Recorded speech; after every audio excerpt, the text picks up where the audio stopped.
Hello and welcome. My name is James, and we are expanding our peace and helping other people to heal and grow and helping the collective as much as we can. And this is going to be a short stream. Been late today, didn't schedule this out, so I doubt anybody will catch it live, but we are going to still be here. I committed to being here, and I'm going to show up. I've been out busy running deliveries and stuff today. I did my meditation actually hours and hours ago. I did it first thing this morning. And it came up a lot about how do we help other people heal and how do we expand peace through ourselves and through other people and with other people. And that's really kind of what it came down to today is how do we create this expansion of peace. And what I'm working on is what I've been working on. It's really what I've been working on most of my life is helping to promote peace with other people. And we have to find peace within ourselves before we can share it with other people. So if we're not in a place of peace ourselves, if we're not finding peace, and we are peace, it's part of our natural state. Being in peace is a natural state that we all share and we all have. But a lot of people are not living from that place. A lot of people are in this disconnected state from their true self. They're in this state of lacking awareness. So as we create more awareness and we get more in tune with ourselves through meditation, through journaling, through listening to our body. This morning, after my daily meditation, which I did early this morning, and then later this morning, I went to a breath work session with Joey House through the Absolutely Everything Pass at kylecease.com. And we were just practicing breathing techniques. And he was sharing these techniques for breath work. And that put me in a better place of calm and peace than I was at even before. And this was after my hour-long meditation. And so, the two combined really put me into a place of peace. And then when things started going wrong throughout the day, which several things did, um, I was able to maintain that place of peace and I was able to stay in that zone of peace and not blow up, not get upset, not get frustrated or angry, and just flowed with what happened. And I've just kind of been going through this flow state today and kind of, in a way, a little bit emotionally detached from what was going on around me. That's one of the keys to being in this place of peace that we're talking about. This peace is an expansion, and it's when our souls are expanding and growing, we get this place of being kind of neutral emotionally, not super high emotionally, not super low emotionally, just kind of in this neutral, peaceful, calm, serene state. And when we get into that state, it can not only influence us, but we can then influence other people to get closer into that state. If you're not finding that state, and we all have it within us, it's just a matter of, are you allowing yourself to go into that place? It's not so much about making ourselves get to peace as allowing ourselves to be in peace, allowing ourselves to let go of that frustration, to disconnect ourselves emotionally, not to not care, but to let go of the emotional attachment to what's going on around us. And letting go of that emotional attachment reduces a lot of the urgency in things that really aren't that urgent. There's so many people that are going through life doing things over and over and over again because they have this sense of urgency because they have an emotional attachment to what's going on in their lives. And it could be the financial issues. We found out today that our van that we've been using for about the last 6 or 7 years, there's a problem with the motor, and it's basically going to cost less to replace the motor than it would cost to replace the parts in the motor that are broken. So, yeah, pretty much, and we've been just pouring money into that van, trying to keep it running. And we finally said, yeah, that's it. We're just going to let it go. We're probably just going to scrap the van out, get rid of it, and look for another vehicle. And this all just kind of happened today. And it was just, okay, this is what we're going to do. And there was no emotional attachment, no emotional turmoil with it. There was no angst or anxiety with it. It was just a matter of, okay, let's be strategic. This is what we're going to do. And we just worked our way through it. Mm.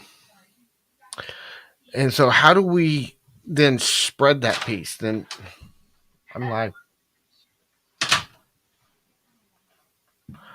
so as we go forward, then we have this place of peace within ourselves. And as we get in tune with that ourselves, it just kind of radiates out from us and people can feel it. People will notice that shift that we're going through. And as we do that, then it expands outwards. First towards the people that are just in your immediate vicinity, but it just continues expanding and expanding and expanding. And the more you get out, the more you allow yourself to be in that place, the more it increases your vibration, and the more you just influence wider and wider and wider groups of people. And that's what we're trying to do. That's what we're all collectively, really what we want to get to is we want to get collectively to this place of peace. So whenever we're looking at, our stance on things, our emotional attachment to things, are we getting ourselves into an emotional state over our desires to stand up for rights or wrongs or what we see to be right and wrong? And are we standing in a place of judgment towards those things? Because judgment always takes us away from peace. And anytime we're getting frustrated or angry or resentful towards other people, that takes us away from being in peace. When we're depressed, when we're feeling guilt or shame or blame, any of the lower emotions, that all takes us away from our peace, from that placeful peace. And that place of peace is our natural state. That's where we are born into. And this is what we want to strive to get back to. At least for me, that's what my goal is, to strive to get back to that place as much as I possibly can. That's why I called this the serenity journey when I first started, because it's talking about finding that inner peace, finding that inner serenity by accepting the responsibility, which we've been talking about in some of the last few days, um, for the things that we can change and the things that we can control, and learning to just accept without judgment all the things we can't control. I can't control what's going on with my van. So if I'm trying not to be in judgment of it. I'm trying to let go of that need to judge it as a good or bad situation and just let it be what it is and just allow it to be and see what develops from it. Maybe it's fans leaving to make way for another vehicle to come in. Maybe this um, vehicle is served its purpose. It has. It's done us well, and it's been, a blessing for the time we've had it. But at the same time, maybe that blessing is time to move on and bring in new blessings and maybe a better vehicle. It is an old vehicle. It's 2006 model. So, and we're in 2022, so it's getting close to 20 years old. And so, it's about time to let that go and get something better, get something newer, maybe. Um, and every time we have these things, we have a lot of things going on. We can get really, really emotional. Emily's been up and down. Her health has been rampant this last few months. She's been sick. She's had times where she was sick, and she's had times where she was not so sick, but like right now she's doing better, but she's still not back to her old self yet. So and we're kind of detaching from that emotionally and being able to step back and just look at her and do the things that we need to do, but not keeping that anxiety and that worry and that fear energy attached to what's going on with their health and getting into that place of peace and allowing. And one of the things that's helping me with doing this is this exercise of just opening myself up to possibilities. And the more I open myself up to possibilities of what are some of the positive possibilities that could come out of this, every time I'm starting to experience these negative things, that puts me back into that place of positive and peace. Now, we don't want to do this in a toxic positive way. We still want to face those negative emotions. We want to confront those negative emotions. Well, not confront them, that seems negative. But we want to sit with them and we want to allow them to be and allow them to heal and allow them to leave us. But we don't want to repress them.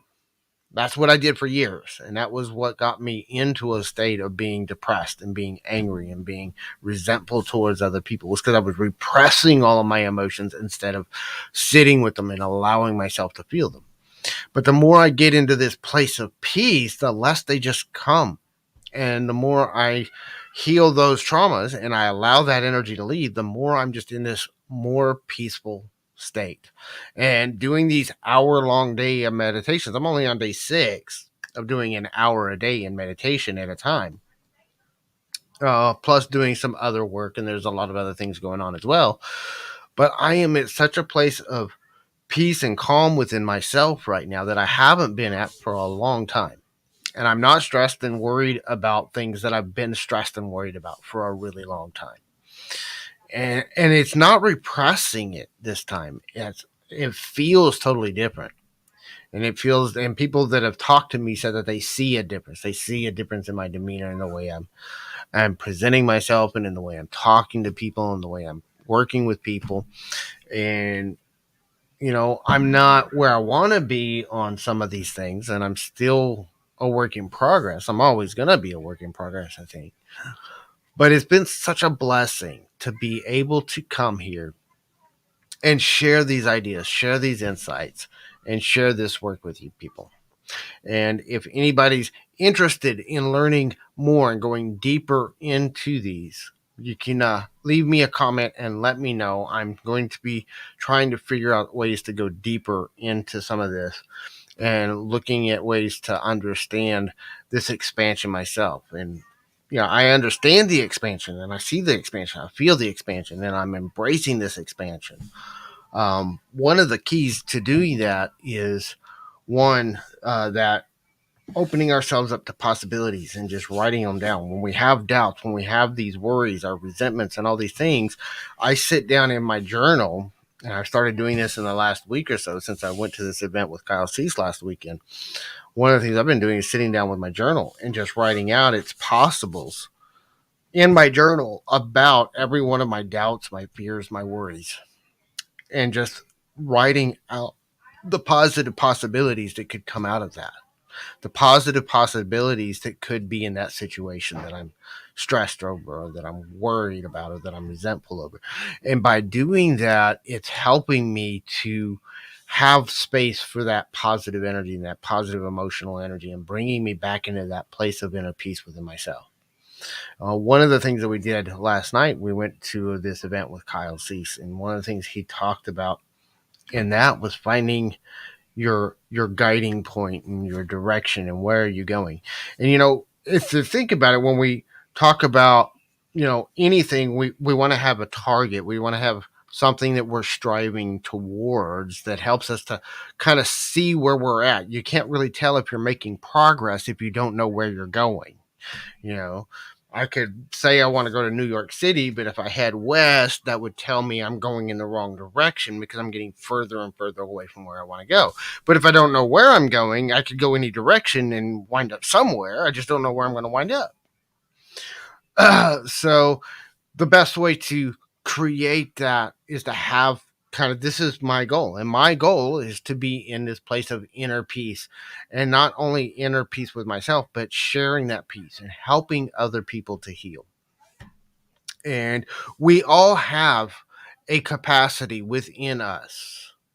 We all have something within us, some experience that we've been through, that we've overcome.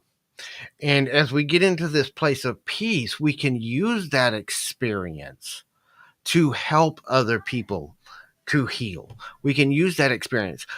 One of the things that I'm using that I've been through myself, and it's part of why we've done things with intentional prosperity, which we're still working on. We're still doing that. We're just doing it a little bit differently.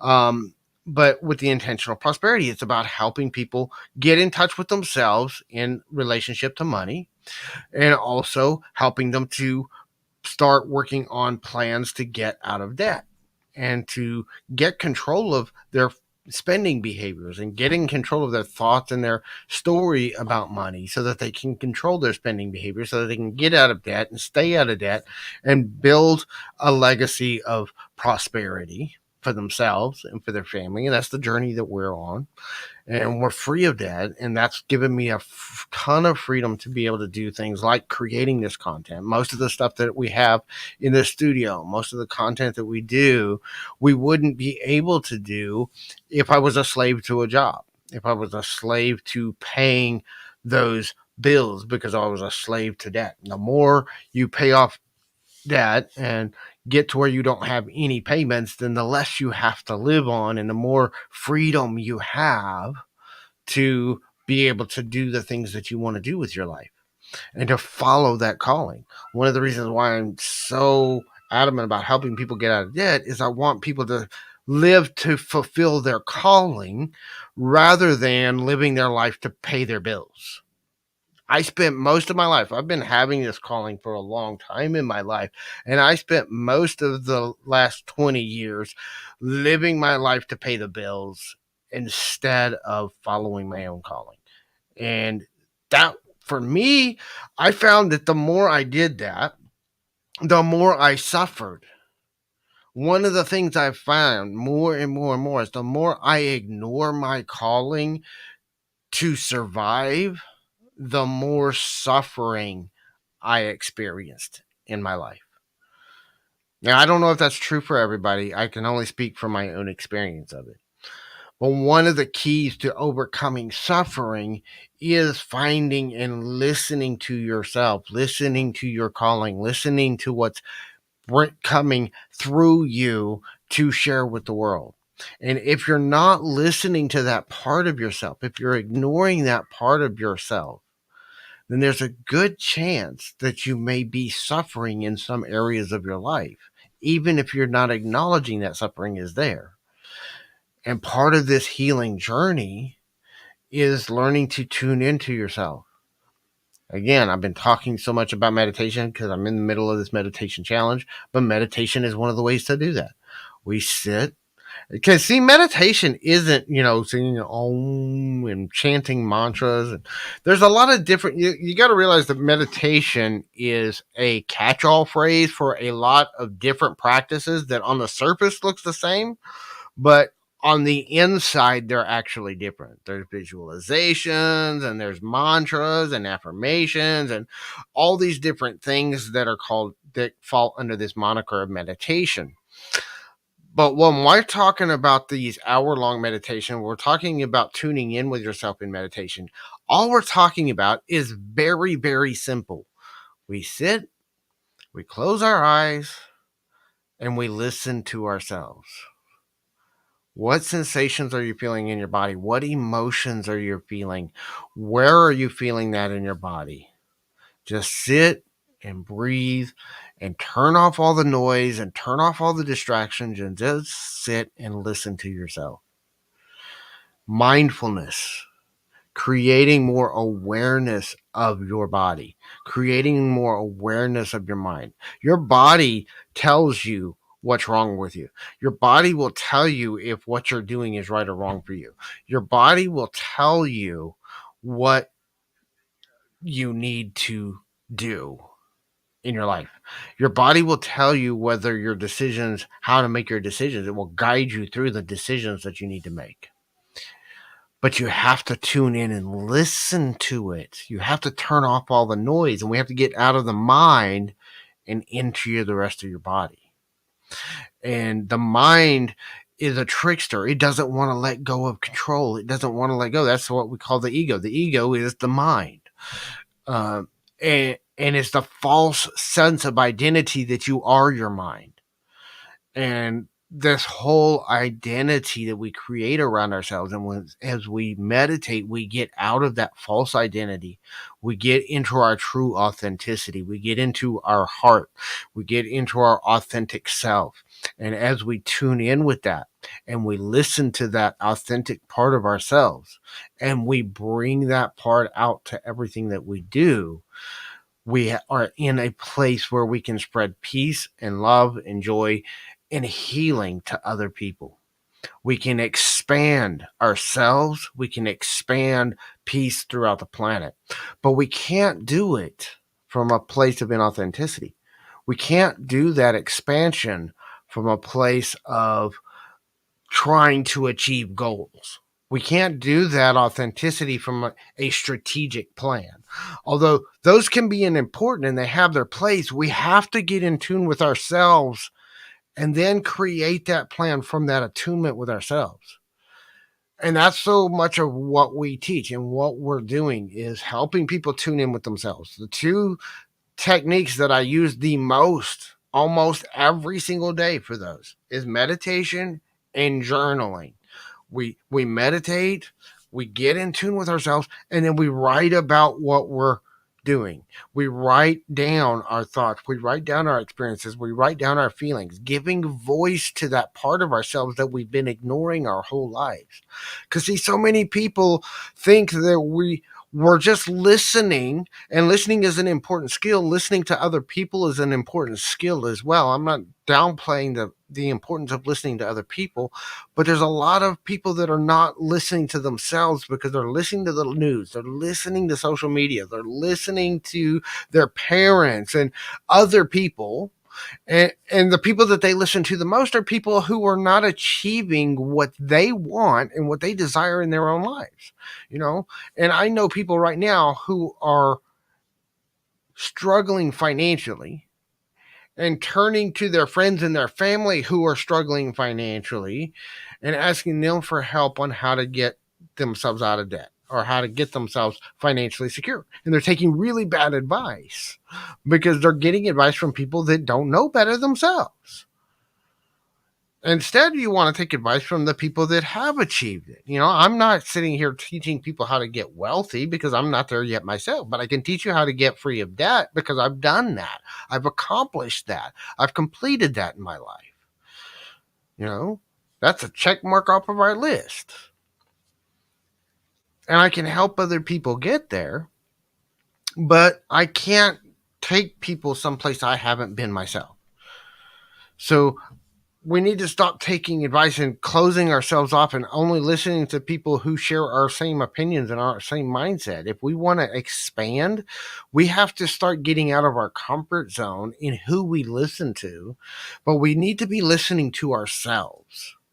We need to listen to our own body. We need to get out of the mind, out of the ego. Most of what's going in your mind, one of the things you have to realize is 90% of what happens inside your mind is not choice. It's a subconscious programming. You've been conditioned culturally. You've been conditioned how to think and what to think culturally since the day you were born. And most of that cultural conditioning happens before you're 13 years old. 90% of the habits that will rule the rest of your life unless you become conscious and intentional about them. 90% of the habits are formed by the time you're 13 years old. After that, it takes excessive repetition to change a thought or a habit, or it takes extreme trauma.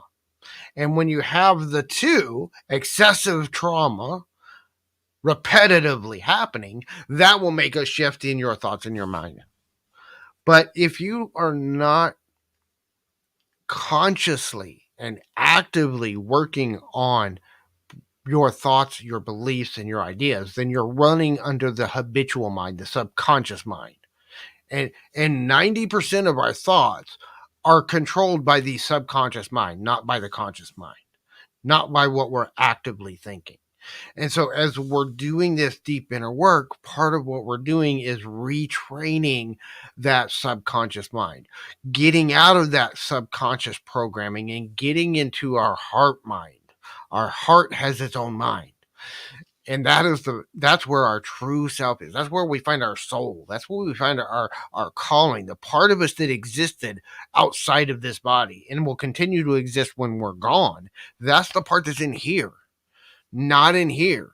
It's down here in your heart. It's not up here in your head. And when you tune into that and you connect with that and you make your choices and decisions from that place instead of from up here, then we find that peace. We find that expansion. We find growth. We find harmony. And the more we do that, then that's how we start bringing healing to other people, because we can help other people heal the traumas that we've healed in our own lives. The more we do this inner work to heal ourselves, the more we can help other people to heal the traumas that we've healed ourselves.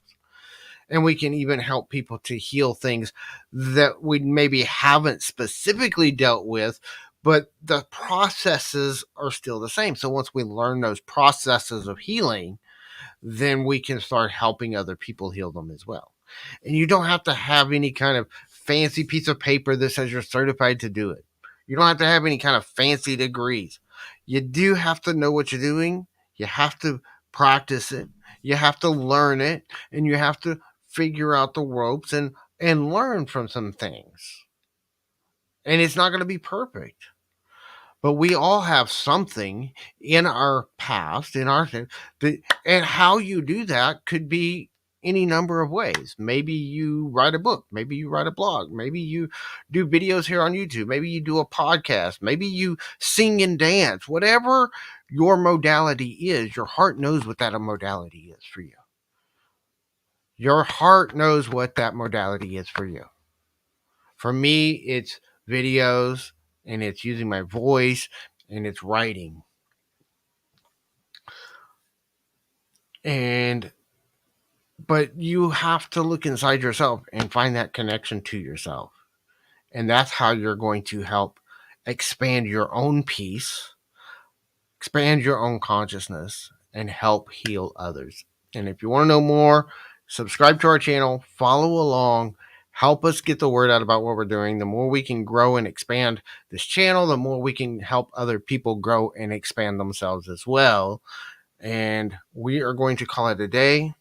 It's kind of late. I did this late tonight because I've been busy all day. But we will see you next time. Go with peace and love. We will see you tomorrow.